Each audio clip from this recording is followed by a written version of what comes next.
Now, resolution. I've carefully considered the submissions of the parties and the judicial authorities cited. It is right that adversarial civil litigation is basically fought on pleadings. It is the foundation of the parties' respective cases. The general principle of law is that such pleadings must sufficiently and comprehensively set out material facts so as to ascertain with certainty and clarity the matters or issues in dispute between the parties. This is because the purpose of pleadings is to give adequate notice to the adversary of the case he is to meet and to afford him the opportunity to properly respond to such case. Its aim is to bring to the knowledge of the opposite side and the court all the essential facts, therefore safeguard against element of surprise. This Shodipo versus Lemini Kane, Odom and others versus PDP and others, Alassane and another versus Ishaku, citations given. The requirements of pleadings in election petitions are primarily provided in paragraph 4 of the first schedule to the Electoral Act 2020. Specifically, paragraph 4 sub 1 sub D mandates that, and I quote, an election petition shall state clearly the facts of the election petition and the ground or grounds on which the petition is based and the relief sought by the petitioners, unquote. Subparagraph 2 of the same paragraph further provides that, and I quote, the election petition shall be divided into paragraphs, each of which shall be confined to a distinct issue or major facts of the election petition, and every paragraph shall be numbered consecutively, unquote. In addition to the provisions of paragraph 4 of the first schedule to the Electoral Act, paragraph 54 of the same schedule to the Act has made applicable to election petitions the rules of procedure in the Federal High Court of 2019, subject to such modifications as would bring same in conformity with the provisions of the Act. By Order 13, Rule 4 of the Federal High Court Civil Procedure Rules 2019, every party to an election petition shall ensure that amendments in their pleadings, and I quote, contain in a summary form the material facts on which the party pleading relies for his claim or defense, as the case may be, but not the evidence by which they are to be proved, and shall, when necessary, be divided into paragraphs and numbered consecutively. Quote. By subparagraph 4 of that rule, such facts contained in the pleading must, and I quote again, be alleged positively, precisely, and distinctly, as briefly as is consistent with a clear statement. Quote. The aforementioned provisions contained in the first schedule to the Electoral Act 2022, as well as the Federal High Court's Rules 2019, state the mandatory requirements of pleadings in election petitions. The requirements for clarity and precision of fact required by paragraph 4 of the first schedule to the Electoral Act means that amendments must not be vague, ambiguous, or unclear, leaving room for speculation or conjecture, while the requirements of distinctiveness means that each amendment must contain a clearly understandable allegation, and there should be no confusion as to the linkages between facts contained in the amendments in the petition, and ascertaining the allegations being made in the petition. In particular, paragraph 4 sub 1 sub D, relating to the facts of the petition, the grounds on which it is based, and the relief sought by the petitioner have been severally considered and interpreted by the appellate court. In Belgore and Ahmed Supra, the complaint against the amendments in the petition was that they were unspecific, generic, speculative, vague, unreferable, omnibus, and general in terms. In that case, the apex court specifically held as follows, and I quote, pleadings in an action are the written statements of the parties wherein they set forth the summary of the material facts on which each relied in proof of his claim or his defense, as the case may be, and by means of which the real matters in controversy between the parties and to be adjudicated upon are clearly identified. Although only material facts are required to be pleaded and in a summary form, they must nevertheless be sufficiently specific and comprehensive to elicit the necessary answers from the opponent. They must contain such details as to eliminate any element of surprise to the opposing party. In this case, where the dispute involves the election in as many as 895 polling units, the pleading in the petition, which allege electoral malpractices, non-compliance, and/or offenses in, quote, some polling units, many polling units, most polling units, or several polling units, cannot be said to have met the requirements of pleadings as stipulated in paragraph 4 sub 1 sub D of the first schedule to the Electoral Act and or Order 13, Rule 4 sub 1, 5, 6 and sub 1 of the Federal High Court Civil Procedure Rules 2009, unquote. Indeed, in PDP and INEC, the Apex Court was categorical when it held those, and I quote, on whether the affected paragraphs were rightly struck out. I have read the affected paragraphs and found that they relate to allegations of non-voting in several polling units, disruption of election, non-conclusion of election, thumbprinting of ballot papers, falsification of election results, widespread disruption, irregularities and malpractices without providing particulars for the polling units where the alleged malpractices took place. The lower court was therefore right when it held as follows.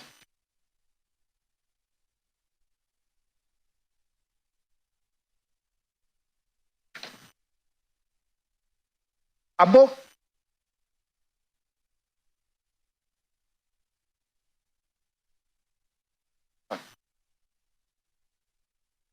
paragraphs above, in my view, are too generic, vague, lacking in any particulars, and they are not tied specifically to any particular polling unit or any particular number of people who are alleged to be disenfranchised. The fact that a party can file further particulars or deny in a reply the affirmance in the pleading must not be general, must be specific as to facts. It is settled law that a petitioner's obligation to plead particulars of fraud or falsification without which the allegation is a non-starter. I have nothing to add to this statement of law as advanced above, and I adopt it as mine, unquote.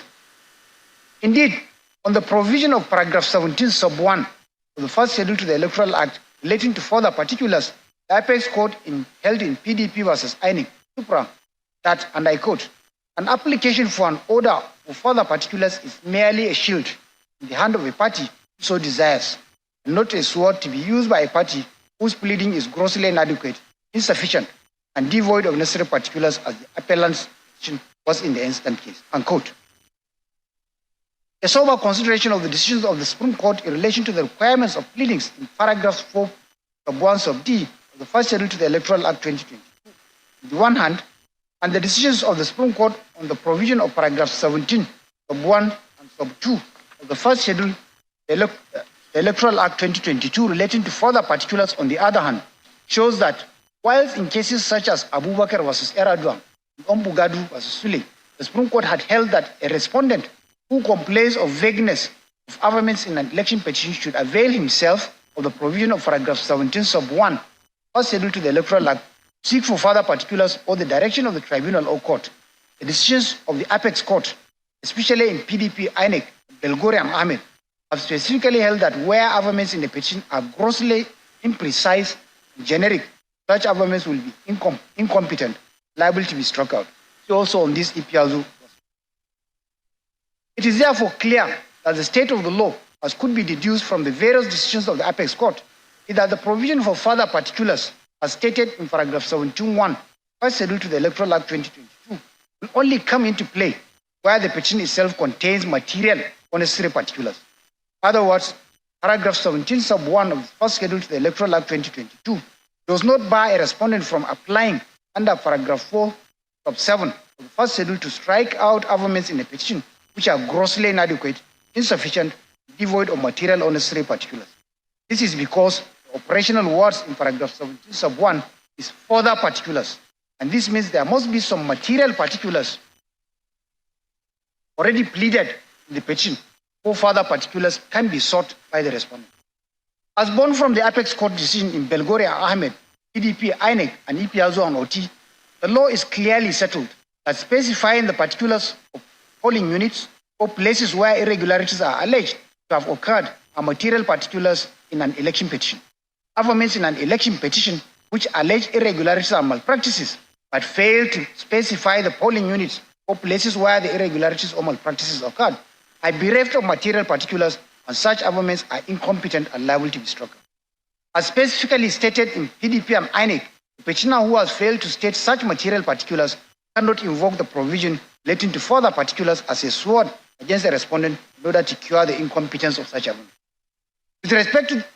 With respect, it is a misconceived argument on the part of the senior counsel for the petitioners to state that the latter decision of the Apex Court in Ombugadu and Sule Supra, which relates to further particulars under paragraph 17.1 of the first schedule, has departed the specific decisions of the Apex Court in Belgore Ahmed, PDP, INEC, Ipiazo and Oti, and several others, on the mandatory requirements for stating material facts as provided in paragraph 4.1, first schedule to the Electoral Act.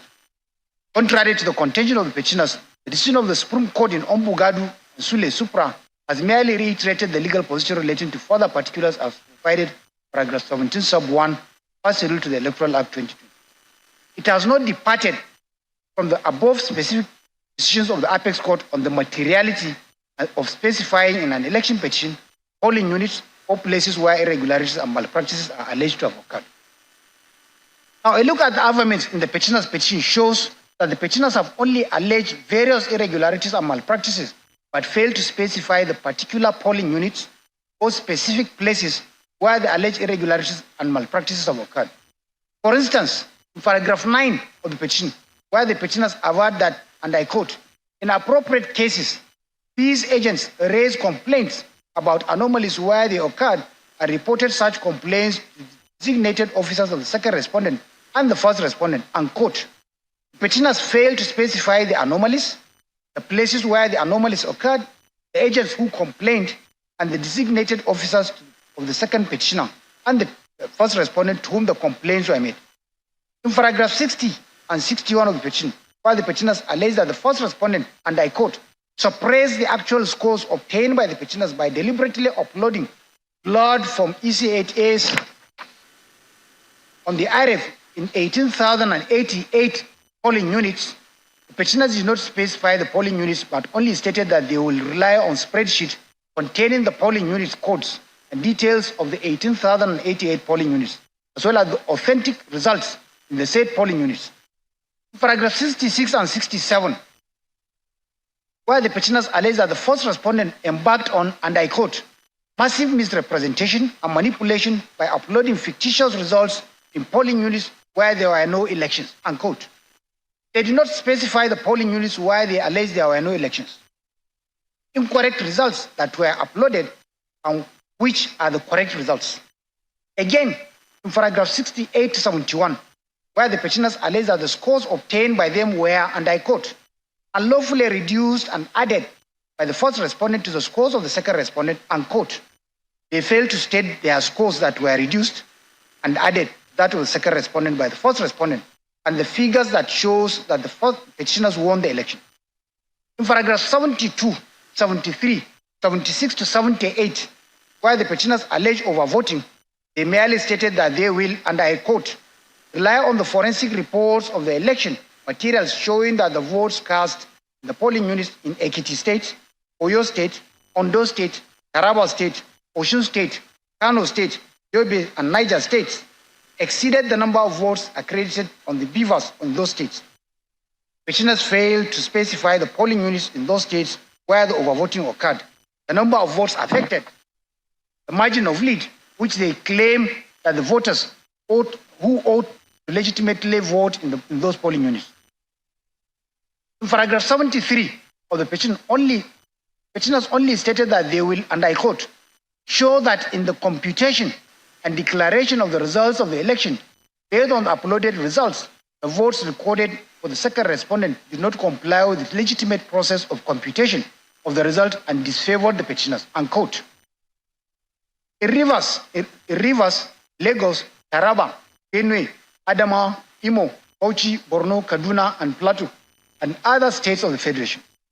Petitioners neither specified the uploaded results nor the votes illegally recorded by the second respondents and how they were disfavored.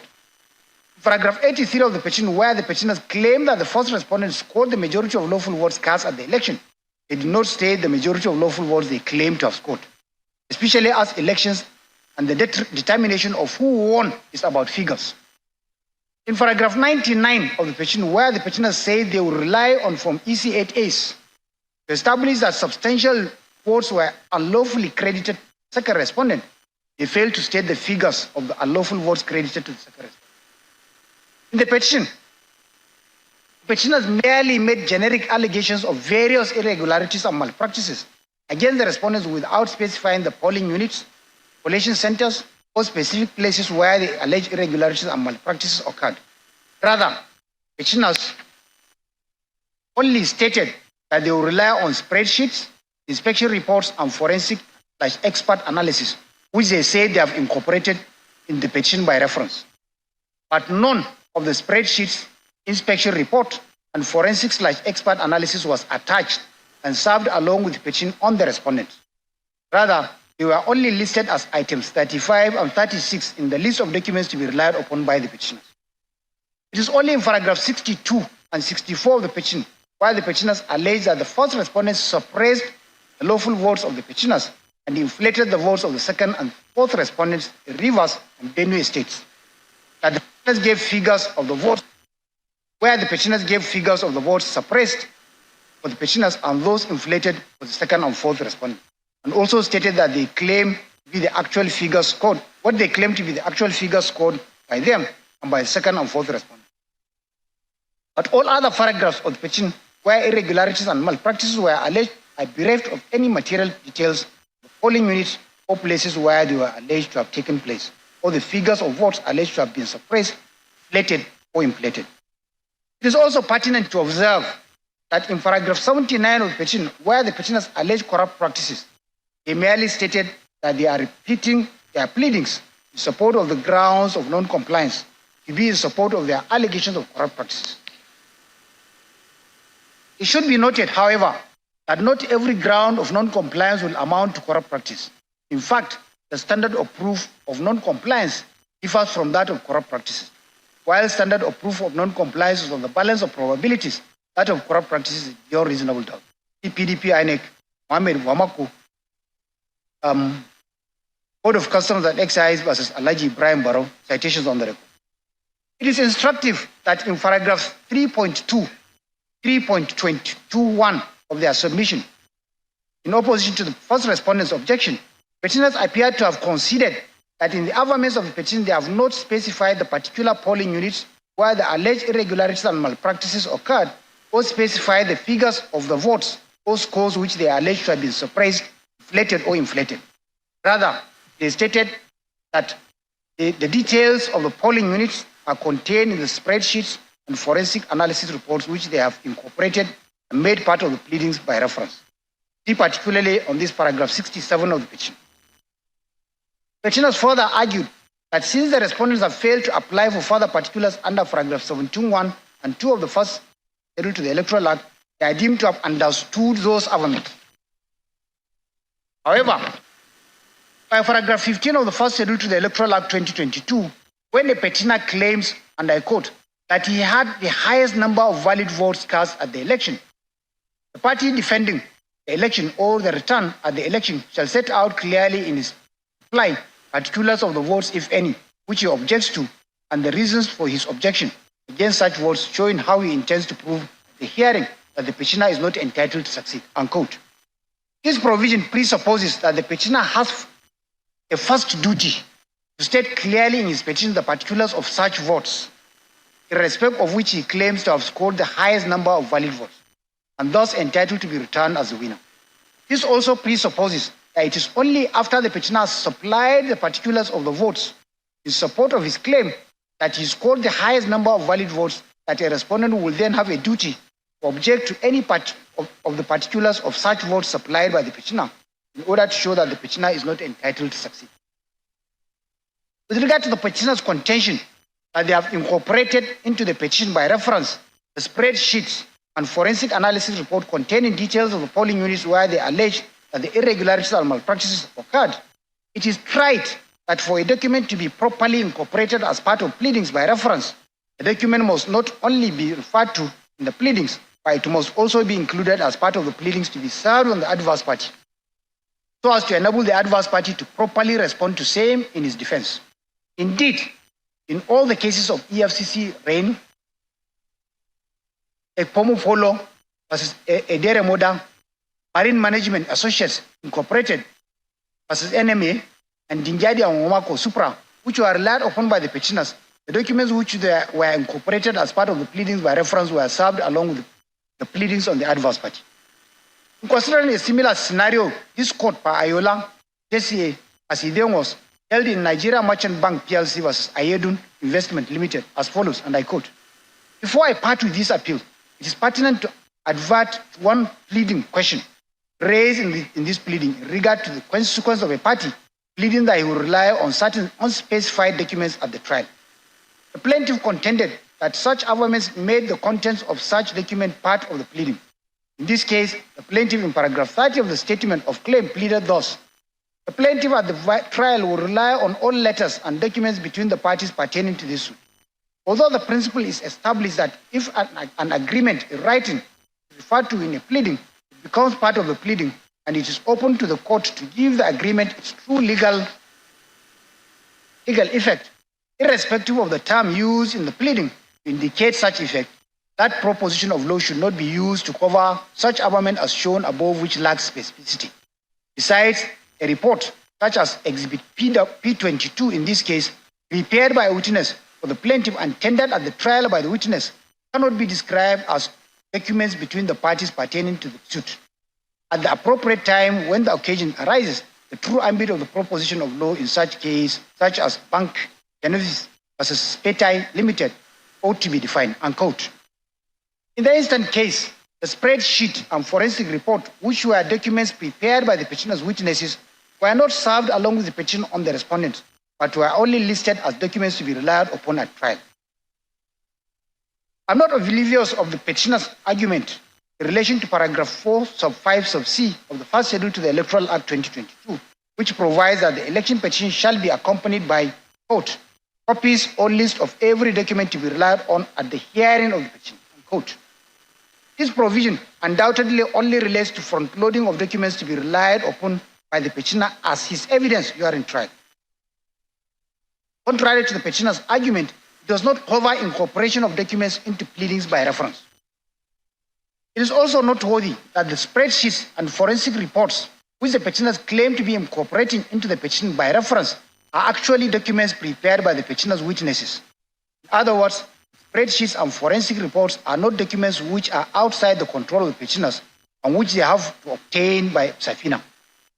Being the petitioner's own documents, they ought to have served those documents along with the petition on the respondent, so as to enable the respondent to counter same by engaging their own experts appropriately respond to same if they so desire.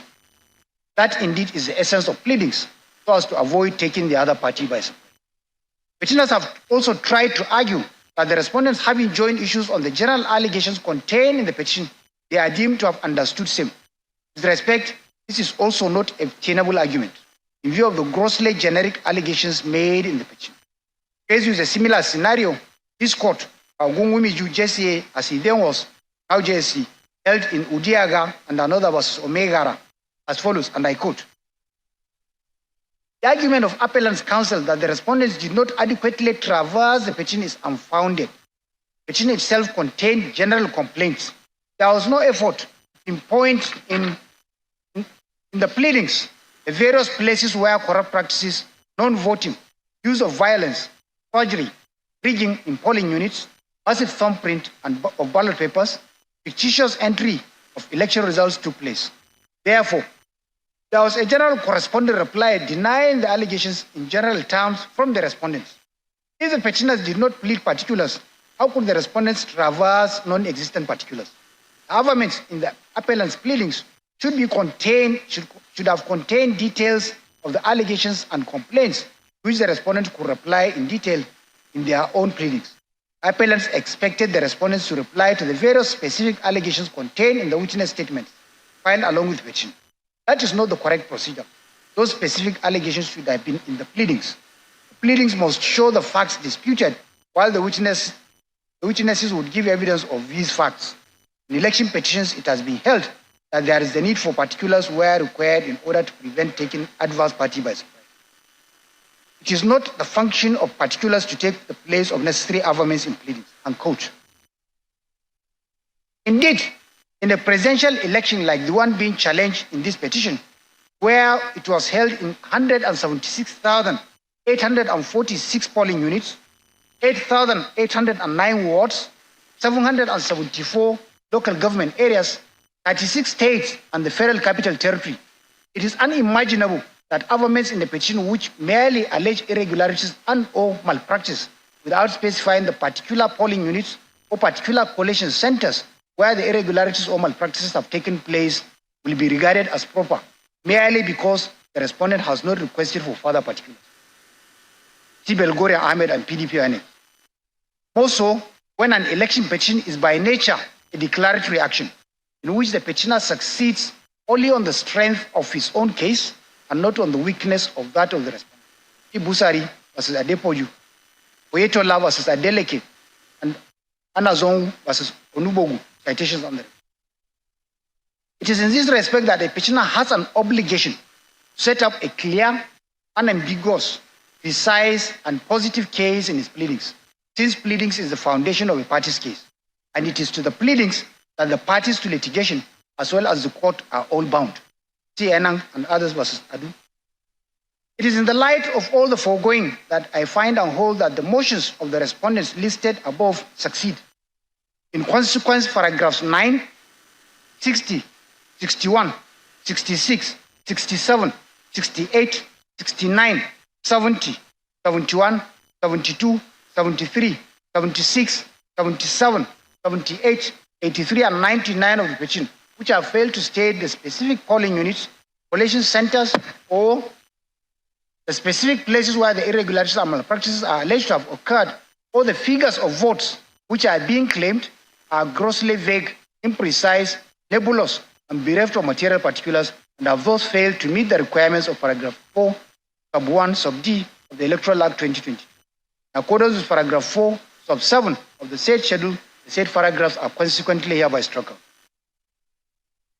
On the first respondent's prayer to strike out paragraphs 57 and 58 of the petition for being inconsistent with paragraphs 65, 67, 70, and 71 of the petition, the essential contention of the first respondent is that whilst in paragraph 57 and 58 of the petitioners have alleged that the first respondent failed to comply with the order of inspection granted by the court, petitioners have in paragraphs 65, 67, 70, and 71 stated that they will rely on the report of the inspection. Additionally, first respondent also argued that the first petitioners have alleged that the election was marred by corrupt practices and was not conducted in substantial compliance with the Electoral Act 2022. They have also alleged that they have scored majority of lawful votes cast and should be declared the winner. Relying on some cases which are produced here, first respondent urged the court to strike out the paragraphs as well as prayers 1 to 4 on the one hand, and prayers 5 sub 1 and sub 2 on the other hand, for being inconsistent.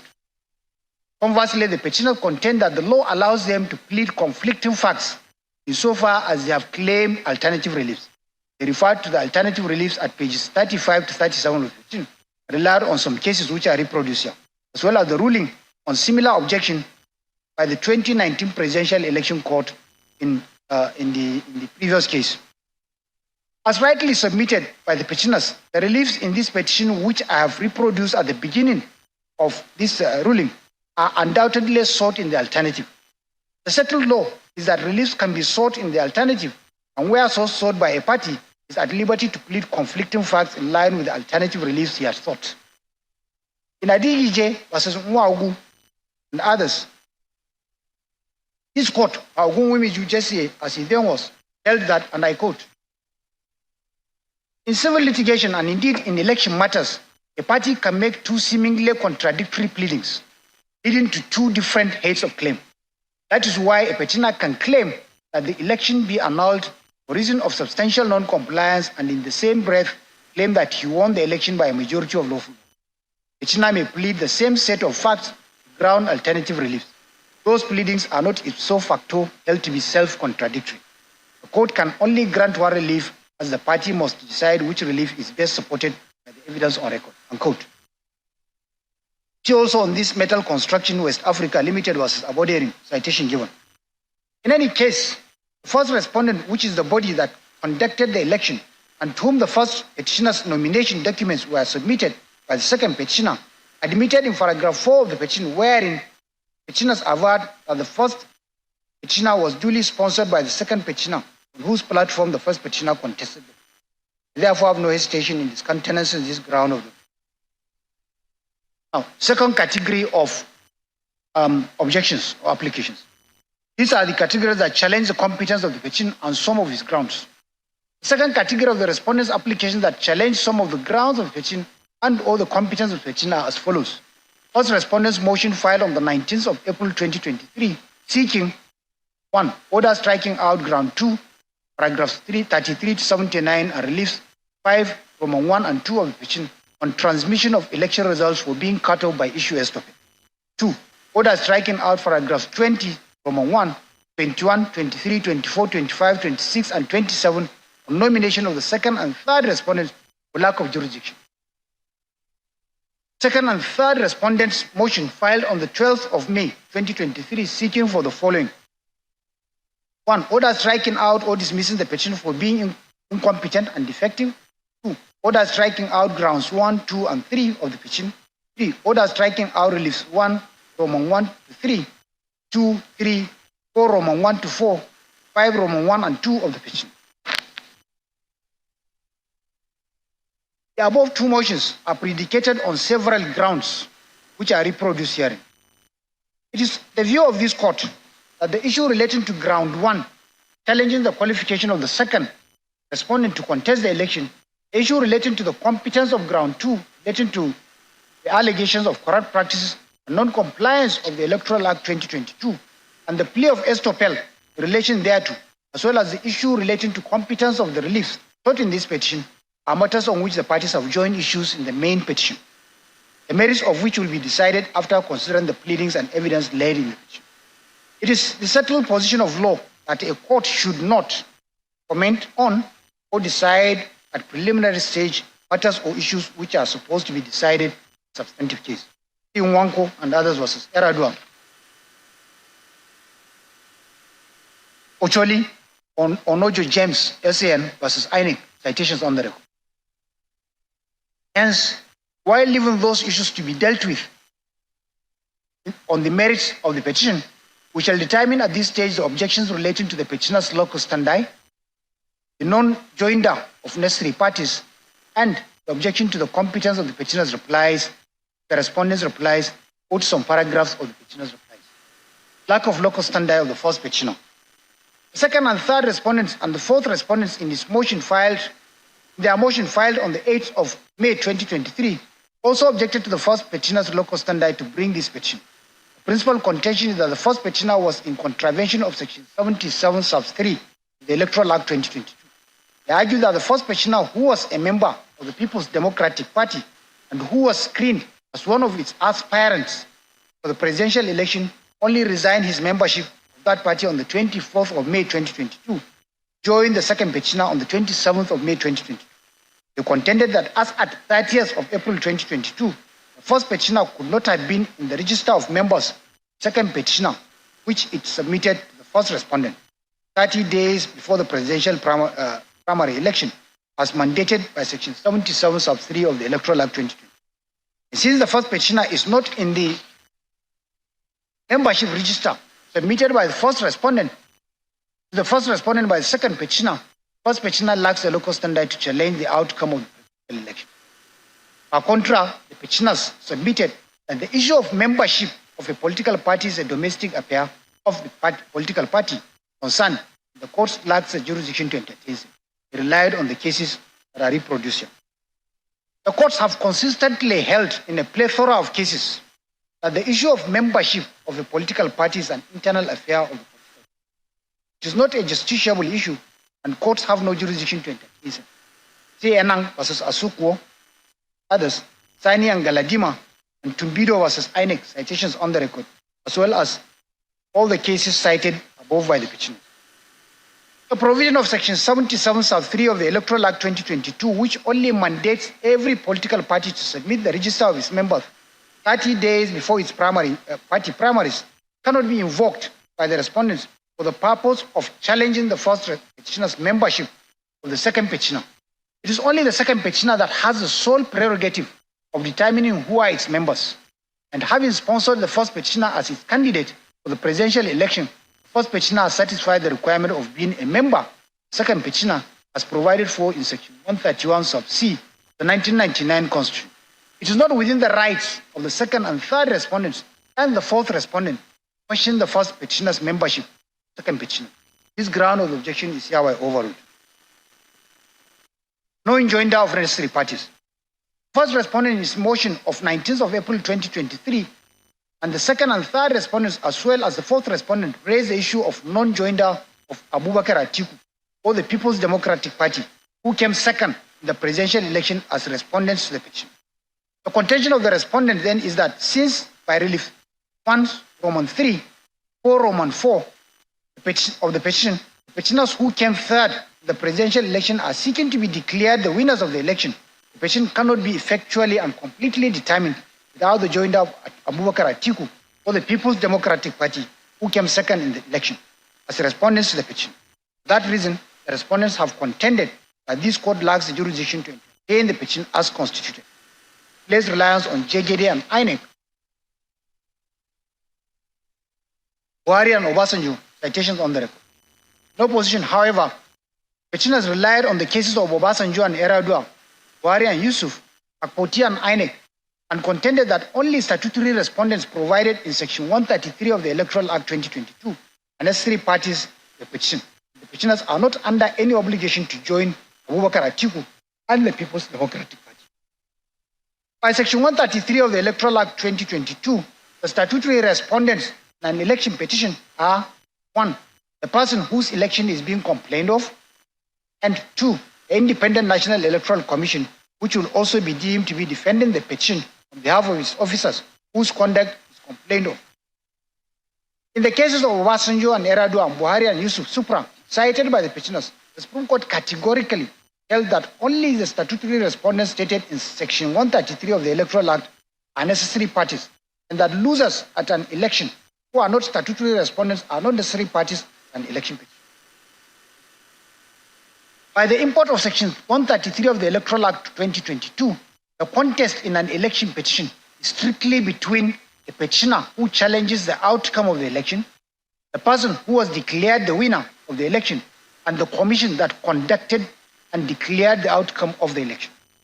This means that every candidate who lost the election and who is desirous of challenging the outcome of the election is expected to file his own petition against the winner of the election, and in so doing is not required to join any other candidate who lost the election like himself.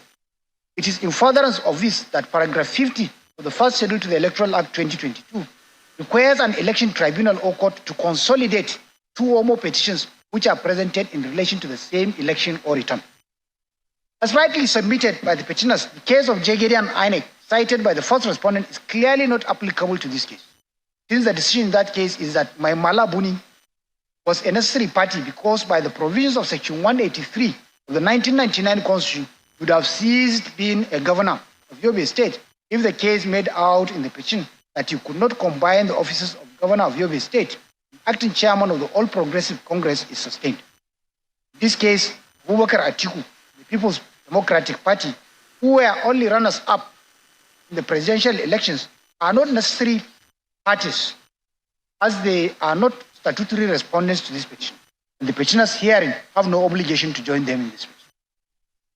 Again, in Buhari and Obasanjo Supra, relied upon by the respondents, the Supreme Court reconfirmed its decision in Buhari and Yusuf Supra that there is no obligation on the petitioner to make a candidate who lost an election like himself a respondent to his petition.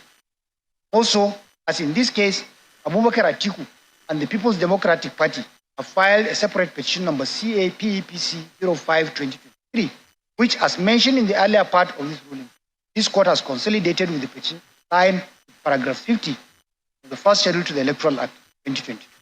This ground of the objection to the competence of the petition is unmeritorious, is accordingly overruled. On the arguments over the competence of the relief sought in this petition, it is my view that the reliefs which the court can grant in an election petition are statutory, as provided in Section 136, sub 1, sub 2, sub 3 of the Electoral Act 2020. Therefore, the determination of whether the relief sought by a petitioner are grantable can only be made after trial. Challenge to competence of the petitioner's replies. The third category of the applications of the respondents seek to strike out the petitioner's replies or some paragraphs of the replies. These are first respondent's motion filed on the 9th of May 2023 seeking 1. Order striking out the petitioner's reply, the first respondent's reply for being incompetent. 2. In the alternative, order striking out paragraphs 15, 16, Roman 1 to 7, 17 to 20, 22, 24, 25, 27 to 32, 34, 36, 37, 38, 40, and 41 of the petitioner's reply for offending the provisions of the first schedule to the Electoral Act 2020. Second and third respondents' motion filed on the 13th of May 2023, seeking for order striking out petitioner's reply of 21st April 2023 for being incompetent. 2. In the alternative, order striking out paragraphs 8 to 17, 19 to 32, 34 to 42 of the petitioner's reply for introducing new facts. Fourth respondent's motion filed on the 8th of May 2023 prays for 1. Order striking out paragraphs 15 to 32 of the petitioner's reply, the fourth respondent's reply, as well as the witness statement on oath with failure to deny the fourth respondent's allegation. 2. Order striking out paragraphs 5 Roman 1 to 9, 15 Roman 1 to 7, 16 Roman 1 to 7, 17 Roman 1 to 7, 18 Roman 1 A to H, 18 Roman 2 A to E, 18 Roman 3, 5 and 7, A to B, A and B, Roman 8 A and B, Roman 9, Roman 11, 20 to 25, A to D, 26 Roman 1 and 2, 27 to 31 of the petitioner's reply, the fourth respondent's reply for raising new issues. All the respondents challenge the competence of the petitioner's reply, their respective replies, or in the alternative, the paragraph thereof, which they have variously listed above. Their essential contention is that the replies, or in the alternative, the paragraph thereof, have either raised or introduced new facts aimed at substantially altering the grounds and reliefs in the petition, or a mere repetition or a hash of the facts contained in the petition, contrary to the provisions of section 16, paragraph 16, sub 1, A and B of the first schedule to the Electoral Act 2020. Respondents replied on several judicial authorities, which are reproduced. In response, the petitioners have argued that they have merely reacted to the fresh/new issues raised in the replies of the respondents, which attempted to justify the grounds of non-qualification of the second and third respondents, as well as the non-compliance by the first respondent to the Electoral Act 2020. They relied on Silva and INEC, PDP versus Ezeonguka, petitions on the record, and urged the court to discountenance the objections of the respondents and uphold the petitioner's reply. Now, paragraph 16, sub 1, A of the first schedule to the Electoral Act 2022 provides as follows, and I quote, if a person in his reply to the election petition raises new issues or facts in defense of his case, which the petition has not dealt with, the petitioner shall be entitled to file in the registry within 5 days from the receipt of the respondent's reply, the petitioner's reply in answer to the new issues of fact. So, however, that A, the petitioner shall not at this stage be entitled to bring in new facts, grounds, or prayers tending to amend or add to the contents of the petition filed by him, unquote. By the import of paragraph 16 sub 1A of the first schedule, petitioner may, in filing a reply, respond to allegations of new facts raised in a respondent's reply to the petition, provided he does not in so doing amend or add to the petition. It is instructive to observe that the words used in paragraph 16 1A are, quote, new facts, grounds, or prayers tending to amend or add to the contents of the petition, unquote. The word new suggests something which is not there, while the word amend signifies modification. Add, on the other hand, means to increase. What the provision envisages, therefore, is that the reply of a petitioner must strictly be confined to the new facts raised in the respondent's reply and must not go over that to attempt to amend or add to the petition. See All Progressive Congress versus People's Democratic Party, Njadi and Wamako, Adepoju versus Awoduyi Lemi, and Ikoro versus Izunaso, citations on the record. Indeed, in succinctly explaining the new issue which should attract the reply, the Supreme Court had held in Ejesimba versus Onuzuriki as follows, and I quote, a new issue to attract a reply must in law be really new in the sense of being brand and fresh. The issue must be really new, the statement of claim, in that it was not existing therein and was therefore brought into existence or introduced for the first time in the statement of defense by the defendant. The new issue, in both its contents and materiality, must be further and additional to the statement of claim. Thus, the mere fact that a defendant states his own side of the case does not necessarily make it new, particularly when the plaintiff has told a contrary story in his statement of claim. In such a situation, the case stated by the defendant amounts to joining issues with the plaintiff, and that does not bear the name of a new issue in law. The new issue arises where the plaintiff did not avert to or touch the contents of the defendant's averments in anticipation. The defendant's averment was introduced pleadings for the first time and therefore unique and novel to his pleading. Unquote. A careful examination of the petitioner's petition, the first, second, and third, and the fourth respondents' respective replies, and the replies which the petitioners filed in response thereof, reveals that apart from rehashing what they have already averred in their petition and denying what the respondents have stated in their respective replies, petitioners also introduced new facts in their replies, the respondents' replies, which were not contained in their petition. This is in clear contravention of paragraph 16 sub 1A, the first schedule to the Electoral Act 20. Paragraphs 16, 1 to the law as encapsulated in paragraph 16(1)(a) of the first schedule to the Electoral Act quoted above forbids new additions or amendments by a petitioner which are not contained in their petition, because such new additions or amendments will prejudice the respondents and breach the respondents' fundamental right to fair hearing, guaranteed by section 36(5) of the Constitution of the Federal Republic of Nigeria, 1999. Since the respondents will have no opportunity to respond to those new issues, additions, or amendments. See PDP and another versus INEC, others. Maku and another versus Al Makura and other citations on the record. An examination of the paragraph 4, Roman 3, Roman 4, and Roman 5 of the first respondent's reply shows that the paragraphs has not raised any new issue contrary to the assertion of the petitioners. In paragraph 15 of their reply, the first respondent's reply to the petition. It is only a response to paragraph 7 and 8 of the petition. But the petitioner's averment in the same paragraph 15 that the first respondents' officials at the polling units failed to give clear copies of the results of the election from EC8A to the petitioner's agents, as the pink copies given by the petitioner's agents were very faint and unreliable, is a new fact which tends to amend the petition.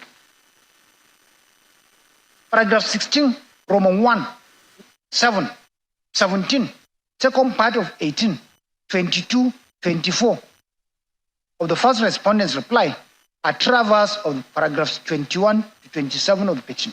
Hence, paragraph 16 of the petitioner's reply, which purport to respond to new issues in paragraphs 17, 18, 19, 20, 21, 22, and 24 of the first respondent's reply, actually contain new facts, which will amount to amendment of the petition. Also, paragraphs 17, 18, 19, 24, 25, 27, 28, 29, 30, 31, 32, 34, 35, 36, and 37 of the petitioner's reply, the first respondent's reply are either a rehash of the facts already averred in the petition or contain new facts which will amount to amendment of the petition.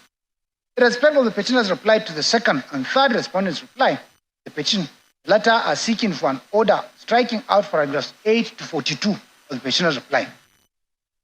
However, a careful examination of those paragraphs shows that only paragraph 21 of that reply has raised a new allegation against the first respondent of attempts to manipulate the data uploaded on the back-end server of the AWS. The said paragraph 21 of the petitioner's reply to the second and third respondent's reply is hereby struck.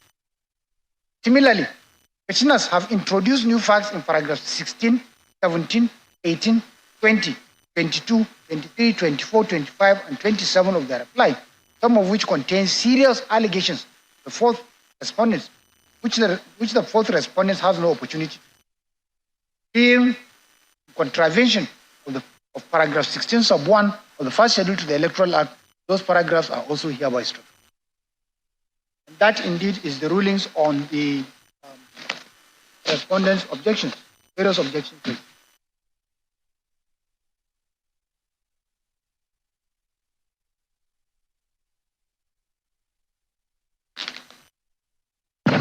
Well, as I was trying to explain earlier before we went for the break, we'll take all the judgments.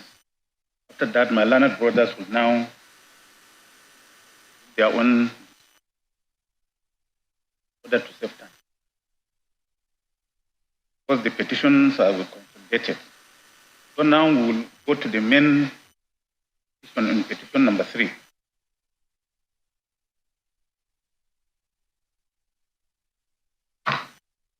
In bringing this petition, the petitioners who were contestants in the presidential elections held on 25th February 2023 have challenged the declaration return of second respondent as the winner of the election and sought for the declaration and consequential reliefs, which I have reproduced in the beginning of this judgment. The petitioners have predicated their petition on the 3 statutory grounds earlier stated. Although in the ruling of this court on the objections of the respondents, some paragraphs of petition replies have been struck out for stated reasons, this court will take into consideration the entire affirmance in the petition in determining the merit otherwise of the petition in interest of justice. At trial, the petitioners opened their case, tendering from the bar several certified true copies of electoral and other documents which were objected to by all the respondents, who reserved the reasons for their objections to the stage of final address. Said objections were therefore admitted, the said documents were therefore admitted and marked as exhibits without prejudice to the objections of the respondents. The court ordered the respondents file separate addresses on their objections along with their final addresses. Proof of their petition: the petitioners called 13 witnesses who gave evidence as PW1 to PW13. Of those witnesses, only 3 had their witness statements on oath filed along with the petition, while the other 10 were subpoenaed witnesses whose statements were filed separately after hearing in the petition had commenced. The respondents objected to the competence of the subpoenaed witnesses, give evidence, and adopt their addresses, witness statements on oath, and reserve the rulings for their objection to the stage of final address. That prejudice to the objection, that witnesses adopted their respective witnesses' statement on oath, after which they were duly cross-examined by all the senior counsel for the respondents. Upon closure of the petitioner's case, the first respondent, as well as the second and third respondents, called one witness each in their defense. Both respondents did not call any witness, but opted to rely on the evidence already adduced by the other respondents and that elicited under cross-examination on behalf of the fourth respondent. At the close of evidence, parties filed and exchanged their respective final addresses, including separate addresses, support of their various objections which they raised during trial.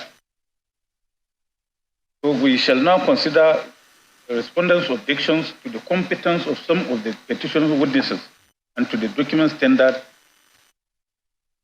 by them during trial. To save time, skip the addresses of counsel, go to the resolution of those issues.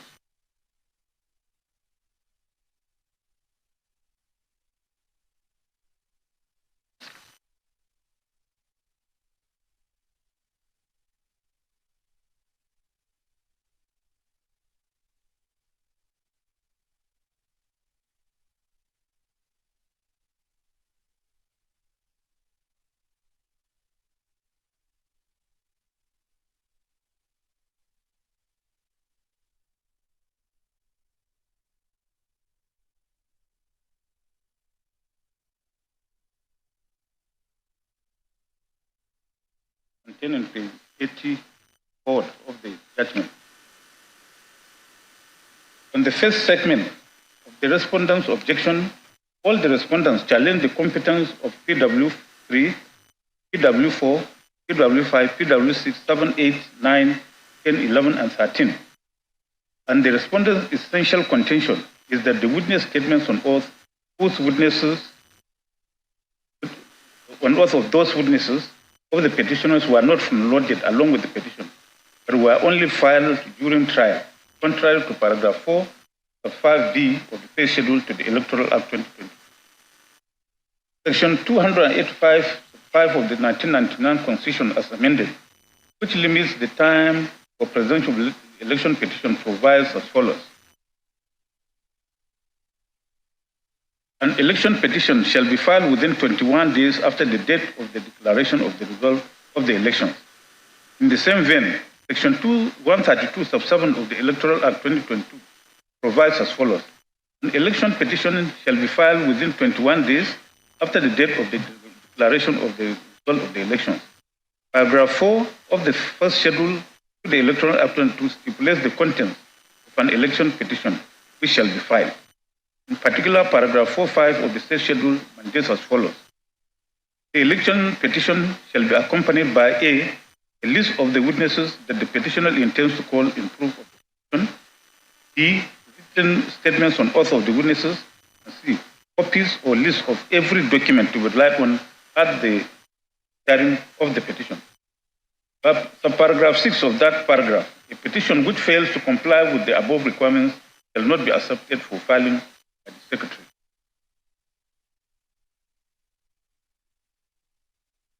Paragraph 14, sub 2 of the same first schedule, the Electoral Act, then provides as follows. After the expiration of the time limited by A, Section 132, sub 7 of this Act for presentation of the election petition, no amendment shall be made. 1. Introducing any of the requirements of paragraph 4.1 contained in the original election petition file, or 2. Effecting substantial alteration of the ground for or the prayer in the election petition, or 3. Except anything which may be done under subparagraph 2A, Roman 2, affecting a substantial alteration of or addition to statements of facts relied on to support the ground for or sustain the prayer election petition. And sub B, paragraph 12, to filing the reply, no amendment shall be made. 1. Alleging that the claim of the seat or office by the petitioner is correct or false. 2. Except anything which may be done under the provisions of paragraph 2A, Roman 2, affecting any substantial alteration in or addition to the admissions or the denials contained in the original reply file or to the facts set out in the reply. The above quoted provisions of the Constitution, Electoral Act 2022, and the first schedule thereto have been thoroughly considered by the Supreme Court in several cases, including Okian, another versus Mimiko and others, Ogumbi JC, Oba and Vincent Rarume and others, Anik, Okuru, Ogi and others, PDP and Okuru and several others listed here. In Oke and Mimiko, the Apex Court, Ogumbi JC held as follows in the court.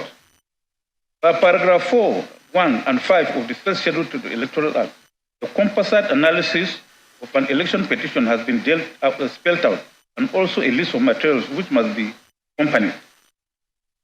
The use of the word shall in the subsections is very instructive, mandatory, conclusive. In other words, the provisions do not allow for additions, and hence, the procedure adopted by the appellants in seeking for an extension of time is nothing other than surreptitious attempt to amend the petition.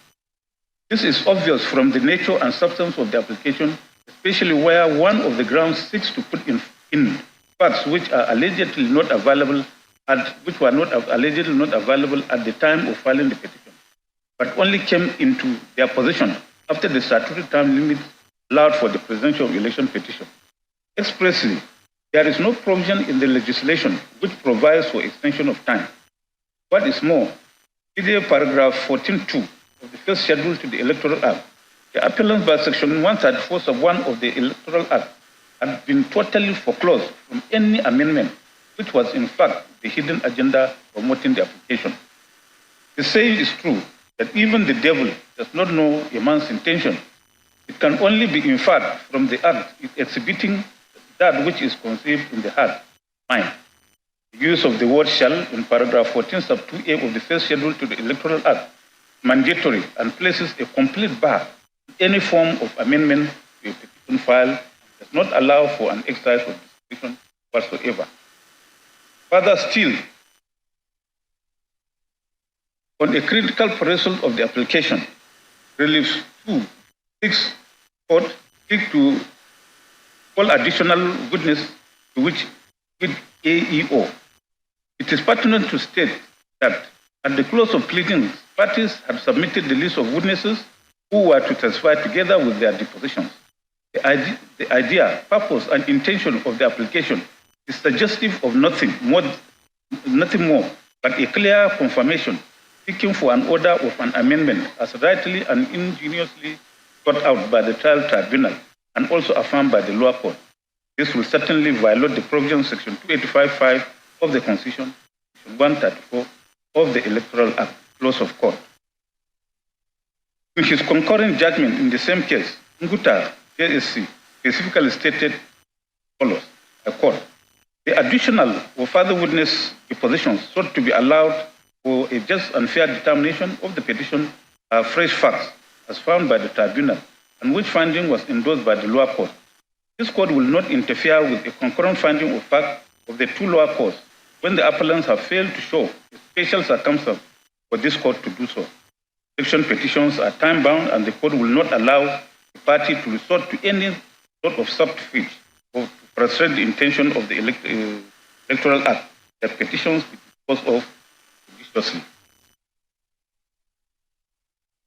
The petitioners in this case have relied on the earlier decisions of this court in Omidiran versus Ete, Lasun versus Awoyemi, Supra, to argue that the subpoena witnesses whose witness statements on oath were filed outside the time limited for the presentation of the petition are competent to testify because they are subpoena witnesses who do not work for the petitioner. However, it is pertinent to observe that unlike in the present case, the subpoena issued at the instance of petitioner in the case of Omidiran and Ete and Lasun versus Awoyemi were decided under the Electoral Act of 2006, which did not have provisions similar to paragraph 4 sub 5, the first schedule to the External Electoral Act 2022. Secondly, the subpoenas in the above two cases were issued and served on adversaries, namely the resident electoral commissioners. Again, those two cases were decided before the introduction of Section 285, subsection 6 of the 19th Constitution of Federal Republic of Nigeria 1999, which mandates that an election petition shall be decided within 180 days from the date of filing of the petition. Thus, whilst this court in Omidiran and Ete and Lasun versus Awoyemi appeared to have adopted a flexible approach, the Apex Court had taken a strict approach in its latter decision in OK and Mimiko. Indeed, in subsequent following the Apex Court's decision in OK and Mimiko, this court, per Agim JCA, as he then was, now JSC, highlighted this strict position of the law in Ogba versus Vincent at paragraph 46, 48, paragraph A to B, wherein he held as follows, I quote, I think that this court in Omidiran and Ete and the Supreme Court in OK and Mimiko adopted different approaches in addressing the issue of whether a tribunal or court can allow a witness deposition or other document not filed along with the petition or not filed within the time allowed for filing election petition to be filed and used in an election petition proceeding. Omidiran's case did not strictly enforce the time limits prescribed in Section 141 of the Electoral Act 2006. The provision in the first schedule thereto on prohibiting the introduction of additional facts in the proceedings after the period allowed for filing a petition and closure of pleadings in paragraph 1 sub 1 of the Election Tribunal and Course Practice Directions of 2006 on the content and form of the petition, held that the purpose of the practice direction is to guide and regulate compliance with and observance of the provisions of the first schedule to the Act and the Federal High Court rules where applicable. This elastic application of the electoral laws by this court in that case is not in line with the current judicial approach of strict enforcement of electoral laws and the current approach of applying the Electoral Tribunal and Court Practice Directions as overriding the rules of court in election court cases.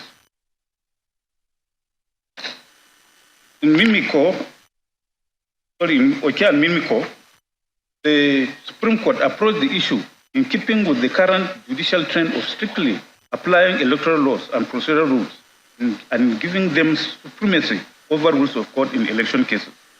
The Supreme Court has consistently, in a long line of cases, insisted on this strict and inelastic approach, opposing electoral laws. The law has laid out juries in Oke and Mimiko is that a witness position that is not filed along with the petition within the 21 days allowed for filing the petition cannot be filed in the proceedings. It held thus, if there was an evidence which was fundamental to determination of the petition, that evidence ought to have been placed willy-nilly before the tribunal within the time limit specified by the Electoral Act or any other act. That evidence ought to be regarded as the spinal cord of the petition. Even if it has been withheld by any person, there are several ways to go about placing same before the tribunal. The Evidence Act is very clear on this. The petitioners ought to have restored that procedure, laws of court.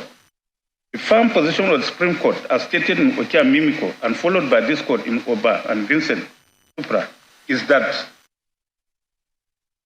by the combined provisions of Section 2855 of the 1999 Constitution, Section 137, Subsection 7 of the Electoral Act 2022, and Paragraph 4, 5, and 6 and 14.2 of the first schedule to the Act, every written statement on oath of the witness which a party intends to call must be filed along with the petition within the time limited by Section 285.5 of the Constitution of Federal Republic of Nigeria as amended, and Section 132, Subsection 7 of the Electoral Act 2022. Once the time limited for filing of a petition has elapsed, the contents of the petition cannot be added to or amended in any manner or under any guise. Any written statement on oath of a witness filed outside that 21 days limitation will amount to a surreptitious amendment of the petition and a breach of Paragraph 14 of the first schedule to the Electoral Act 2022. This is irrespective of whether the witnesses to be called are ordinary or expert witnesses and whether they are willing or supine witnesses. Since then, this has been the consistent position of the law followed by this court. Indeed, in Okuru versus Obe, this court says this position, our learned brother Bolaji Yusuf just stated that, quote, from the records, PW3 and PW4 was summoned by subpoena issued by the tribunal and presented as expert witnesses. The question is whether this without more entitled the appellant to file their statements on oath outside the time set for filing the petition. Or a reply to the respondent's reply in answer to the petition. I am of the humble view that whether an expert witness or not, a witness remains a witness.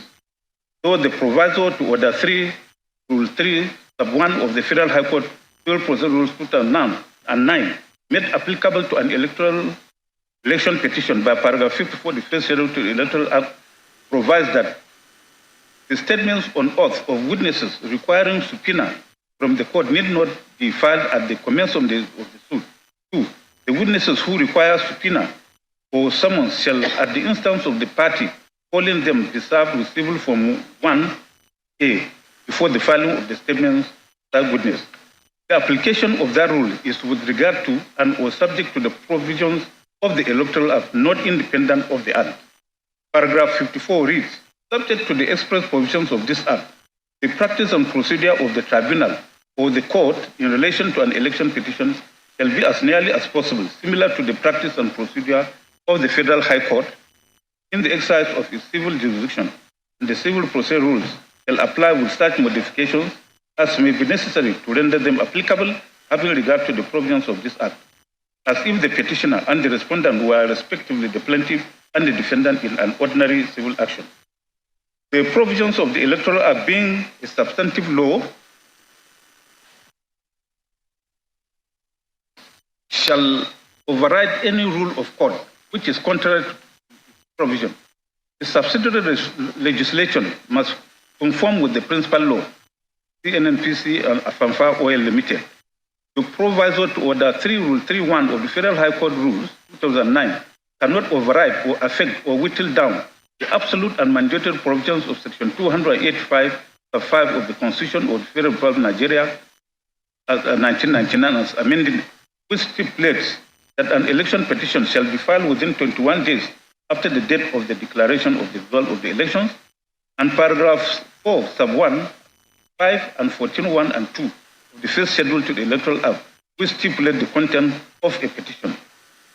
It is therefore clear that in law, the provisions of Order 3, Rule 3.1 of the Federal High Court Civil Procedure Rule 2009 cannot provide a platform for filing and using witness statements on oath not filed within the time limit set for presentation of petition, and which time cannot be extended for any reason under any guise.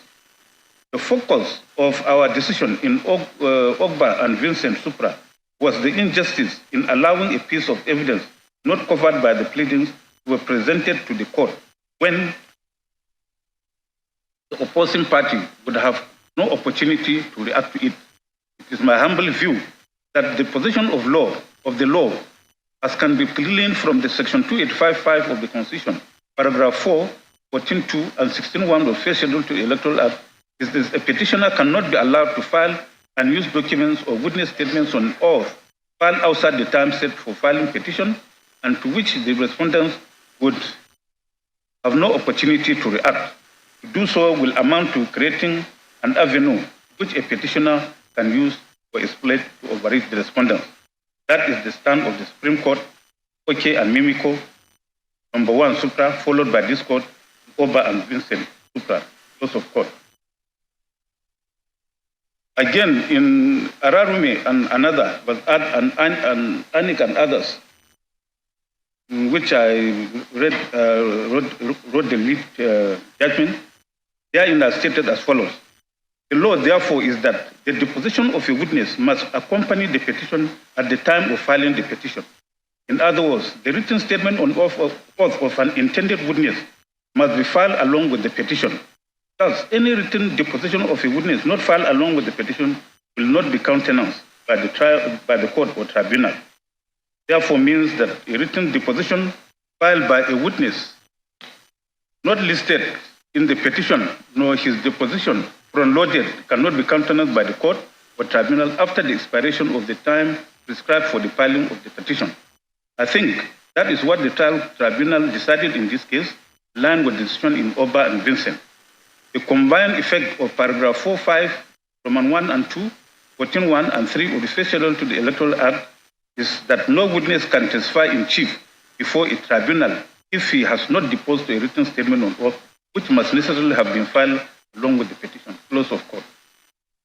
From the foregoing judicial decisions, it is clear that in election petition litigation, whether the witnesses which a party intends to call are ordinary or aspire witnesses, and whether they are willing or supine witnesses, their witness deposition must be filed along with petition before such witnesses will be competent to testify before the tribunal or court. It is instructive to observe that one of the leading senior counsel for the petitioners in this petition, Dr. Onyechi Ipiazu, SAM, was the lead counsel to the second respondent in Ararume and another versus Anik and others, wherein he successfully challenged the competence of a supine witness, Ama Ibom Abu, PW2, on the same ground that the witness statement on oath of the same witness was filed on 8/7/2019, long after the time limited for the filing of the petition. Therefore, the petitioners in this case were well aware of the settled legal position on supine witnesses in election petitions, favored by the Supreme Court and by this court. Yet they embarked on subpoenaing PW3, PW4, PW5, PW6, PW7, 8, 9, 10, 11, and 13. 10 out of their 13 witnesses whose witness statements on oath were not front-loaded along with the petition. The petitioners have tried to argue that the said witnesses are witnesses of this court. With respect, this argument is misconceived because the subpoena in respect of those witnesses were issued upon the request of the petitioners. The applications for the issuance of the subpoenas were duly signed filed at the registry of this court by the petitioner counsel, and the requisite fees paid, including filing fees and service fees as assessed, were duly paid by them. before this court approved and issued the subpoenas. Therefore, those witnesses are the petition witnesses and not witnesses of this court. Indeed, the procedure for calling of witnesses by the court is by summons as stipulated in paragraph 42, sub 1 of the first schedule to the Electoral Act 2022. By the provisions of that paragraph, the tribunal or court may summon a witness as a witness who appears to the tribunal or court to have been concerned in the election. Clear from the provisions of that paragraph that is a person summoned by the court so motu in exercise of its powers under paragraph 42(1) that is a witness of the court and not a person subpoenaed at the request of a party to the case.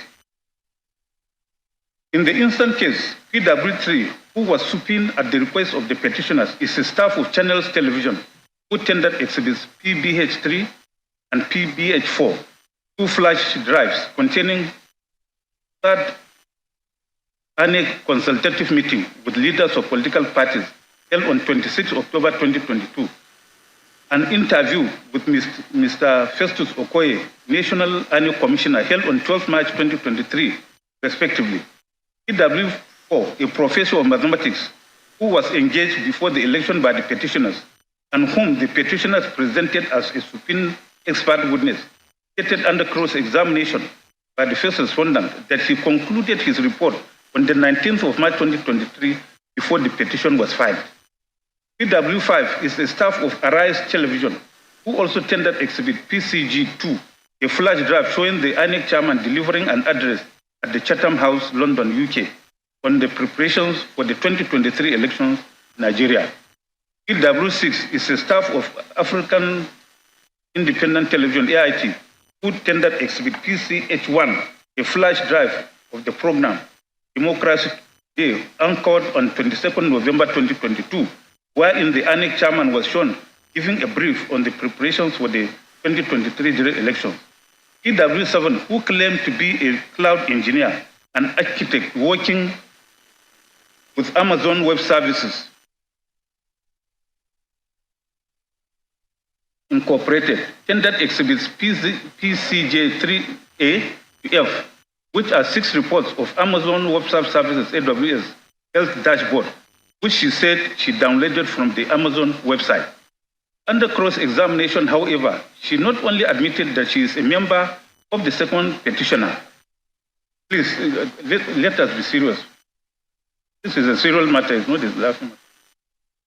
She not only admitted that she is a member of the second petitioner, the Labour Party, but she had contested elections as a candidate for the second petitioner for House of Representatives elections, conducted along with the present elections on 25th February 2023. PW8, who claimed to be a cybersecurity expert engaged by the Labour Party on 10th March 2023, stated that he produced his preliminary report on 17th or 18th March 2023 before the petition was filed. He tendered exhibit PCK1, a metadata. PW9, a staff of Women and Child Rescue Initiative, a non-governmental organization, claimed to be an observer in the 25th February 2023 elections, but stated that the subpoena was addressed to him personally and served at his village address. PW10 claimed to be an annual ad hoc staff who acted as a supervisor. He stated under cross-examination that the subpoena was addressed to him personally and not through INEC. PW11, who is a staff in the Legal Services Department of National Information Technology Department Agency, NIDDA, stated that the subpoena was addressed to him personally instead of his organization. As for PW13, who claimed to have acted as a presiding officer in the 25th February 2023 elections, he stated that he was on a subpoena. The subpoena, which was admitted as exhibit PCR, was, however, addressed to him personally and not through INEC. It's pertinent to observe that the above 10 witnesses subpoenaed by the petitioners were all witnesses who were available to the petitioners at the time of filing the petition. They were neither subpoenaed as adversaries nor subpoenaed as official witnesses. It is therefore beyond controversy that the witness statements on oath of those witnesses filed after the time limited for presentation of the petition had lapsed are incompetent and the same witnesses had no virus to testify in this petition. Their testimonies are embodied in their respective witness statements on oath, being incompetent are accordingly struck out. With regard to the respondents' objections to the admissibility of documents tendered by the petitioners, the first objection raised by the respondents is to exhibits tendered through PW4, as to exhibits tendered through PW4, 5, 6, 7, 8, and 8. These are exhibits PCD1, PCD2, PCD3, PCE1, PCE2, PCE3, PCE4, and PF2, tendered through PW4. Exhibits PCG1 and PCG2 tendered through PW5. Exhibit PCH1 tendered through PW6. Exhibits PCJ1, PCJ2, PCJ3, A to F, and PCJ4 tendered through PW7. And exhibits PCK1 and PCK2 tendered through PW8. The said exhibits I have estimated them in the judgment.